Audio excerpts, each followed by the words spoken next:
60 రోజుల్లో మీతో ఇంగ్లీష్ అద్భుతంగా మాట్లాడిస్తాం. వెంటనే కాల్ చేసి జాయిన్ అవ్వండి. నమస్తే రమగారు. నమస్తే జయ. రమగారు, చందమామ కథ ఒకటి చెప్పుకుందామండి. మాచిరాజు కామేశ్వరరావు గారి కథలు చెప్తున్నాను. అవునవును. ఓ కథ చెప్తాం భారతి. పూర్వం అంట ఒక పల్లెటూరులో పార్వతమ్మ అని ఒక ముసలావిడ ఉండేది. పార్వతమ్మ కుటుంబం లేదు ఆవిడికి. ఏదో కొంచెం చెయ్యి అవుడో ఏదో కూడా పాపం ఈ అంగవైకల్యంతో పని చేసుకుని బతకలేక భిక్షాటం చేసి పొట్ట పోసుకునేది పెద్ద ఆవిడ. అయితే ఈ భిక్షాటం చేసుకునే క్రమంలో ఆవిడకి ఒక 5-6 సంవత్సరాల పిల్లవాడు ఒకడు దొరికాడు, అనాథుడు. ఎవ్వరు లేరు పాపం వాడికి. ఆ పిల్లాడి పేరు అనంతుడు. ఆ అనంతుడిని చేరదీసింది. తనతో పాటు తిప్పుకునేది. పిల్లవాడి పాపం చదువుకుంటాడని వాడిని స్కూల్లో చేర్చి పాఠశాలకు పంపించి తను భిక్షాటంతో పిల్లవాడిని పెంచి పెద్దవాడిని చేసింది. ఏదో 10 పైసలు దాచుకుని వాడికి తిండి తిప్పలు చూసి తను తెచ్చిన తిండి వాడికి పెట్టి వాడికి ముందు పెట్టి వాడి పొట్ట చూసి పిల్లవాడిని పెంచింది. కొంచెం పెద్ద క్లాసులకి చదువుకొచ్చాక వీడు తెలివిగలవాడు, చక్కగా చదువుతున్నాడని బళ్ళు అయ్యగారులు వాళ్ళు వీళ్ళు వాడిని పై చదువులకు కూడా చదవాయిచ్చారు. మెల్లిగా పెద్ద చదువులు అయ్యాక వాడికి చక్కటి ఉద్యోగం వచ్చింది, ప్రభుత్వ ఉద్యోగం. వచ్చేసరికల్లా వాడన్నాడు, అవ్వా నువ్వు ఇంకా ఈ రోడ్ల మీదకి వెళ్ళబోక, పెద్దదాని అయిపోయా, ఓపిక కూడా లేదు, హాయిగా ఇంట్లో ఉండు, మంచి ఉద్యోగం వచ్చింది అని చెప్పి ఆవిడని ఇంట్లోనే ఉంచుకున్నాడు. అవ్వ మనవడు కలిసే ఉండేవాళ్ళు. వీడికి చక్కటి ఉద్యోగం వచ్చిందిగా చుట్టుపక్కల వాళ్ళంతా మానవుడికి పెళ్లి చేయవా అనేవాళ్ళు. పెళ్లి సంబంధాలు వచ్చినాయి.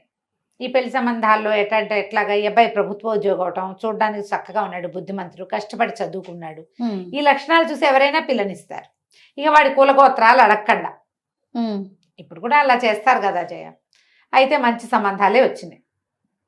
వస్తే పొరుగుళ్ళో ఉన్న ఒక ప్రభుత్వోద్యోగి కుమార్తెని ఈ అబ్బాయికి ఇచ్చి పెళ్లి చేశారు. ఆ పిల్ల పేరు అమల. తల్లికి మా అవ్వకి మనవడికి ఇద్దరికి నచ్చింది పిల్ల, చక్కటిది, బుద్ధిమంతురాలు, పని పాట చేస్తుంది. సరే పెళ్లి చేసుకున్నాడు. అతను రోజు ఉద్యోగానికి వెళ్ళిపోయేవాడు, ఆ పిల్ల ఇంట్లో ఉండేది. అయితే పిల్ల చక్కగా వంట తంటా చేసి పెట్టేది, కానీ దానికి వంటగా ఉండేది. ఈ బిచ్చగత్తకి నేను ఎందుకు వంట చేసి పెట్టాలి? ఆవిడ ఇంట్లో ఉండేది, పెద్దదైపోయింది, ఆ అన్నం ఆ వేళకు అన్నం పెట్టాలి, నేను చక్కగా రుచిగా వంట చేసి నా మొగుడికి పెట్టుకోవాలి, ఈ ముసలిదానికి నేను ఎందుకు పెట్టాలి, ఇవి బిచ్చగత్తె అని ఆవిడ మొహం గిట్టేది కాదు. ఏదో పిల్లి మీద ఎల్లి మీద పెట్టి తిట్టేది. అడుక్కు తిన్నప్పుడు వచ్చినట్టుగా ఇప్పుడు ఎటా వస్తాయి అలాంటివి కూడా ఏవో అనేది, నచ్చేది కాదు. అయితే ఆవిడ కూడా ఈ మాట్లాడకుండా ఊరుకునేది. భిక్షాటన చేసేటప్పుడు ఎవరైనా అదిలించటం అలవాటే ఆవిడికి. సర్లే కోడలు కొడుకుతోటి బాగానే ఉంటుంది, పిల్లాడితో బాగుంటుందిగా, ఊరుకునేది, చెప్పేది కాదు. అనంతుడికి తన భార్య ధోరణి అర్థం కాలేదు. చాన్నాళ్ళు రోజులు గడిచినాయి. తల్లులు చెప్పారనుకో, ఇంట్లో ఉన్న ఆడవాళ్ళు గొడవలు వస్తాయి, ఎందుకులేని ఆవిడ మాట్లాడకుండా ఊరుకునేది. క్రమంగా ఈ పార్వతమ్మకి ఏదో కొంచెం అనారోగ్యం వచ్చింది. అనారోగ్యం వస్తే పూర్వకాలం అయితే ముందు రోజులైతే ఎట్లా పోయేదో, సంపాదించే పిల్లవాడు ఇంట్లో ఉంటే వెంటనే వైద్యం చేయించాలని చూస్తారు కదా, వాడేదో వైద్యానికి ఖర్చు పెట్టడం మొదలుపెట్టాడు. డాక్టర్ని తీసుకొచ్చేవాడు, ఆయన మందులు అంటే అవన్నీ ఇవన్నీ తెచ్చి అవ్వకాన్ని రంగరించి పోసేవాడు, శ్రమ పడేవాడు బాగా. ఈ అమ్మాయికి అమలకి మహామంటగా ఉండేది. వదిలేస్తే పోతుంది కదా దాని దారిన ఆవిడ, ఈ మోతబరు ఉండదు మనకి, ఈ లగేజ్ ఎందుకు, వైద్యానికి ఖర్చు పెడుతున్నాడని విసుక్కునేది. అయితే ఒకనాడు ఏమైంది, పెద్ద పండుగ దగ్గరకు వస్తుంది, ఏమండి నాకు పట్టు చీర కొని చాలా రోజులైంది, ఈ తేప పట్టు చీర కొనాలంది. అనేసరికల్లా అతను అన్నాడు, చూస్తున్నావు కదా అవ్వ వైద్యానికి బోల్డ్ ఖర్చు అవుతుంది, ఇప్పుడు వద్దు పట్టు చీరలు అవి ఇప్పుడు ఏం వద్దు అనేసరికల్లా ఆవిడ ఏమంది, అమ్మాయి అమల నాకంటే బిచ్చగత్తే ఎక్కువ మీకు అంది. అనేసరికి కేకలేసాడు, ఏం మాట్లాడతావు అది ఏం మాటలు, అవన్నీ బిచ్చగత్తే అనద్దు, నువ్వు ఇట్లా మాట్లాడద్దు అనేసరికి అని లేచి వెళ్ళిపోయాడు. బయటికి వెళ్ళిపోతే ఈ పిల్లకి పిచ్చి కోపం వచ్చేసింది, తెగ తిట్టింది ఆవిడని. సాయంకాలం భర్త వచ్చేసరికి ఏమన్నది, పొద్దున్నుంచి ఎంత క్షోభగా ఉందో తెలుసా, నేనంటే అంత నిర్లక్ష్యమా మీకు, ఏరుకోరి చేసుకున్నామనే, ఒక బిచ్చగతికి ఇచ్చిన పాటి గౌరవం ఇవ్వరా నాకు, ఈవిడిని ఇంట్లో నుంచి పంపించేస్తే కానీ నేను ఇంట్లో ఉండను అని ఏదో గట్టిగా మాట్లాడేసరికి అతను కేకలేసాడు. భార్య పట్ల ఎంత బాధ్యతగా ఉండాలో నాకు తెలియదు అనుకోవద్దు, నువ్వు భార్యగా నువ్వు నా బాధ్యత ఎట్లాగో అవ్వ బాధ్యత కూడా నాదే. ఆవిడ నన్ను పెంచింది, నన్ను చేరదీసింది, అవ్వ పట్ల పూర్తి బాధ్యత వహించవలసిందే నేను. భార్యగా నీ పట్ల నీకు పట్టు చీర కాస్తే మామూలు చీర కొంటాను అనేసరికి అమ్మాయికి ఏమీ నచ్చలేదు. రాత్రి ఉత్తరం రాసిపెట్టి తెల్లవారుజామునే బయలుదేరి పుట్టింటికి వెళ్ళిపోయింది. నువ్వు ఆవిడని వదిలించుకుంటేనే నన్ను తీసుకెళ్ళటానికి రా, లేకపోతే నీతో కాపురానికి నేను రాను. నడుచుకుంటూ ఇంటికి వెళ్ళిపోయింది. దారిలో ఏదో బండి కనబడితే బండి ఎక్కింది, పెట్టబేడైంది, ఓ చిన్న సంచి సర్దుకుని వెళ్ళిపోయింది. మొగుడు చచ్చినట్టు వస్తాడు అనుకుంది. ఈ అనంతుడు ఉత్తరం చూశాడు కానీ ఏం మాట్లాడలే. ఈ లోపల ఈ అమ్మాయి ఇంటికి వెళ్ళిపోయింది. ఇంటికి వెళ్ళేసరికి వాళ్ళ నాన్న అన్నయ్య ఉన్నాడు, తల్లి లేదు. ఈ అమలకి నాన్న అన్నయ్య ఉన్నారు. అన్నయ్యకి ఇంకా వివాహం కాల. అంతకుముందు పుట్టింట్లో చక్కగా వంట చేసేది, పెద్దవాళ్ళిద్దరికి పెట్టేది తండ్రికి అన్నయ్యకి. అదే వంట అక్కడ చేసేది. ఇంత స్పీడ్గా వచ్చిన దాన్ని చూసేసరికల్లా వాళ్ళ నాన్న అన్నాడు, ఏమిటి అమ్మ ఒకదానివే వచ్చావు, పండుగకు వస్తావనుకున్నావు, ముందే వచ్చావు.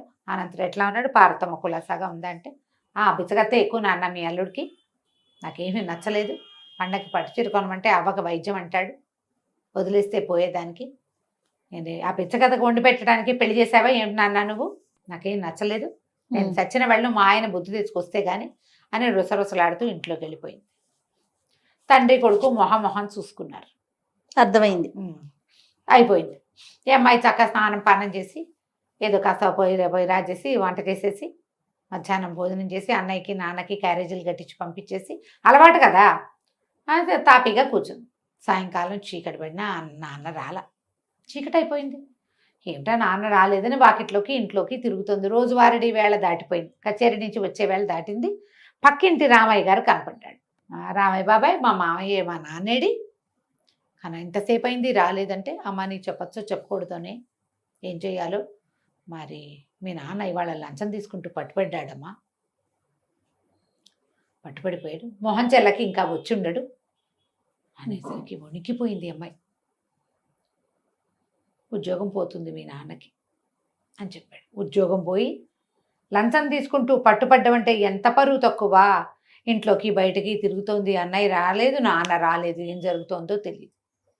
వాకిట్లో కూర్చుంది చాలాసేపు. ఇంతలో పెరట్లో ఏదో అలికిడయ్యి గబగబా పెరట్లోకి వస్తే వాళ్ళ నాన్న ఏదో కాగితం రాసి కాగితాన్ని నూతిగట్టు మీద పెట్టి ఎక్కడికో వెళ్ళిపోతూ కనపడ్డాడు. పరిగెత్తుకుంటూ వెళ్ళింది. నాన్న ఉండు నాన్న అని ఆ కాగితం పట్టుకొచ్చింది. నేను ఎవరికి మొహం చూపించలేను, మరణించడానికి వెళ్ళిపోతున్నానని కాగితాల్లో ఉంటే ఈ అమ్మాయి తండ్రిని పట్టుకుని వాళ్ళ ఏడ్చింది. అయ్యో నాన్న, ఇంత పని చేస్తావా, ఏదో పొరపాటు అయ్యింది, ఇంత పని చేస్తే అంటే నమ్మ ఉద్యోగం పోతుంది అన్నాడు. పోతే అన్నయ్య లేడు, అన్నయ్యది బాధ్యత కాదు, అన్నయ్య ఉన్నాడు, అన్నయ్యకి ఉద్యోగం ఉంది, తండ్రిని చూడాల్సిన బాధ్యత లేదా అన్నయ్యకి? తండ్రిగా తన బాధ్యత, కొడుకుగా తన బాధ్యత నిర్వహించడా? వింటూ ఉండదు ముందుగానిలే నాన్న, పోతే పోయింది ఉద్యోగం, పోయినా సరే నీ కొడుకున్నాడు, కొడుకుదే కదా నీ బాధ్యత, మమ్మల్ని వదిలిపెట్టి ఇట్లా అన్యాయం చేయక నాన్న అని కావలించుకుని ఏడ్చింది. అన్నయ్య లోపలికి వచ్చాడు. బాధ్యత సంగతి సరే, నాన్న చూడు ఇంత పని చేశాడు, లంచం తీసుకున్నాడు, పట్టుబడ్డాడు, పరువు పోయింది, అసహ్యం వేయట్లేదు నీకు నాన్నంటే అన్నాడు.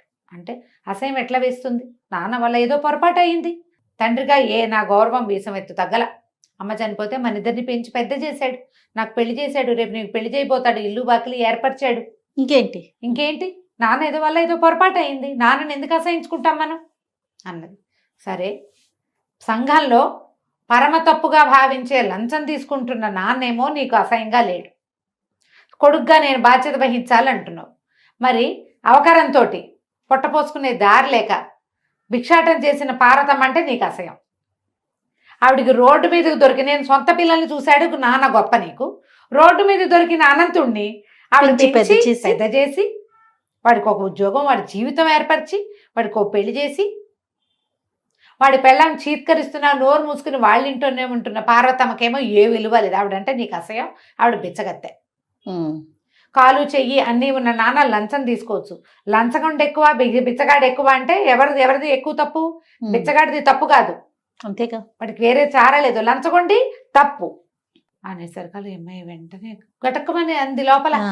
నిజం కదా, నాన్న బాధ్యతగా పెంచాడంటే నాన్నకి పుట్టాం కాబట్టి నాన్నది బాధ్యత, పరాయి బిడ్డ ఎవరో రోడ్డు మీద దొరికిన పిల్లవాడిని 6 ఏళ్ల వాడిని చేరదీసి నాకే బరువు, నీకు నేనెక్కడ పెడతానని ప్రపంచమంతా తోసేసిన వాడిని దగ్గర పెట్టుకుని వాడిని ప్రయోజకుడిని చేస్తే నేను తప్పు చేశాననిపించింది.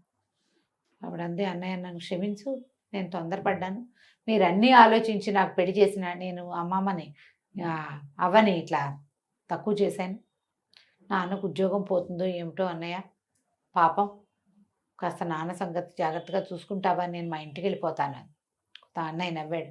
నాన్న ఉద్యోగం పోలేదు, ఆయన లంచం లంచం తీసుకోలేదమ్మా. నీకు అర్థమయ్యేలా మేము ఎన్ని మాటలతో చెప్పినా నీకు అర్థం కాదు. మేము చెప్పితే సిచ్యువేషన్ వస్తే కానీ నీకు తెలియదు కదా. నీ నెత్తి మీదకి వస్తే నీకు అర్థమైంది. పక్కింటి రామయ్య బాబాయ్ మేము కలిసి ఈ నాటకం ఆడాం. నాన్న ఉద్యోగం పోలేదు. నీ మొగుడు లంచగొండు కాదు, బుద్ధిమంతుడు. మన నాన్న మేము కూడా అంతేనమ్మా. మనుషులు ఎలా ఉండాలి, పరిస్థితులను బట్టి అవతల వాళ్ళకి మర్యాద ఇవ్వాలి.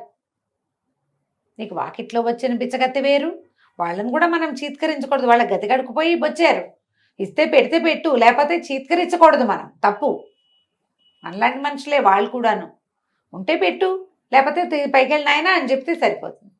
పెంచినమ్మా అని ఇట్లా అనొచ్చా ముసలిదాన్ని పాపం అనేసరికి ఆ అమ్మాయి బట్టలు సర్దుకుని చిన్న మూట తెచ్చిందిగా, ఆరేసిన బట్టలు మూటలో సర్దుకుని నేను మా ఇంటికి వెళ్ళిపోతున్నానని వెళ్ళిపోయింది. కథ కంచికి మనం ఇంటికి. చాలా బాగుంది రమ్మగారు. చిన్న కథ అయినా ఎంత బాగుంది. చాలా చాలా బాగుంది. కొడుకు బాధ్యత అంతే. నమస్తే. నమస్తే జయ.